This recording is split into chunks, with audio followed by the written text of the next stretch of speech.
Bonjour tout le monde, bienvenue à mon blog Apple, le podcast, enregistré mardi le 14 mai 2019. Ici Sylvain Lafrance, je suis content de vous parler.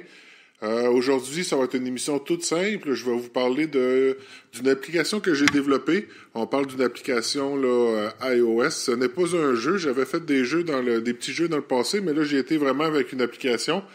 L'application s'appelle PhotoHit. C'est une application dans laquelle on peut stocker des photos, mais on peut stocker n'importe quelle photo, mais je m'en sers principalement pour stocker des photos de choses importantes que je prends en photo. Justement, des fois, au lieu de prendre des notes, je prends une photo de ça. Supposons la grandeur des pneus d'hiver de la voiture de ma conjointe, au lieu de l'écrire sur un bout de papier ou de l'écrire dans un autre, l'application sur iPhone, je prends une photo. Fait que comme ça, je me souviens de la grandeur parce que, comme on dit, une photo vaut 1000 mots. Ensuite de ça, il y a d'autres choses aussi que je prends en photo. Toutes les choses importantes que je veux pas oublier, au lieu comme je vous dis, des prendre en note ou peu importe la façon, je prends une photo. C'est une mémoire photographique, si on peut dire. Sauf que ces photos-là se retrouvaient dans la bibliothèque de photos de mon iPhone.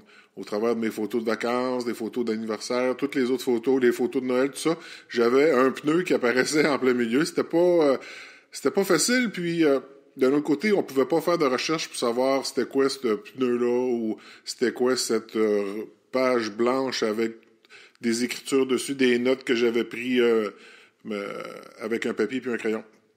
Fait que j'ai développé l'application PhotoHit qui est en anglais et en français. L'application est gratuite avec de la publicité un peu pour monétiser le travail que j'ai fait, sauf que vous pouvez enlever la publicité. Là, ça coûte 99 sous américains pour enlever toute la publicité, mais il n'y en a pas beaucoup.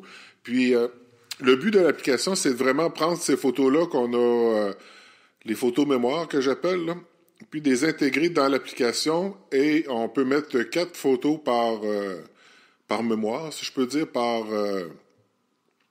titre. Ensuite, on peut inscrire une description. Supposons, je prends l'exemple d'une recette de sucre à la crème que j'aurais pris en photo. Je peux prendre la photo, l'intégrer dans l'application, marquer « recette de sucre à la crème à ma mère », sauvegarder ça, puis au travers, ça reste dans l'application.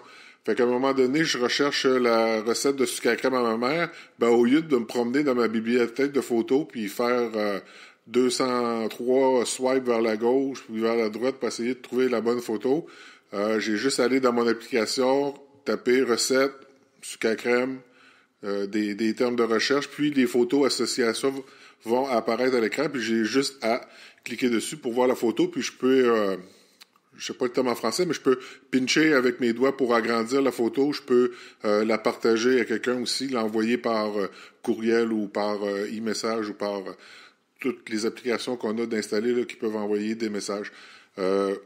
C'est une belle petite application. C'est pas une très grosse application. C'est pas elle qui va prendre le plus de place. C'est surtout le contenu que vous allez y mettre qui va peut-être prendre un peu plus de place, mais encore là, c'est pas énorme. Fait que aujourd'hui, c'était tout simplement ça. Je voulais vous parler de ma nouvelle application que je suis assez fier. Je vais vous mettre le lien pour la télécharger dans les notes du podcast, mais c'est assez simple. Vous avez simplement à aller dans le Apple Store, faire une recherche de Sylvain Lafrance ou de photo-hit, puis vous allez la trouver. Vous allez voir, c'est un icône jaune avec une caméra avec le petit mot « hit » à côté. Si jamais vous voulez me rejoindre, c'est simple, vous faites une recherche de mon blog Apple, autant sur Twitter que sur Facebook. C'est là que je me tiens. Ici Sylvain Lafrance, c'est tout pour cette semaine et on se dit à la prochaine. Merci.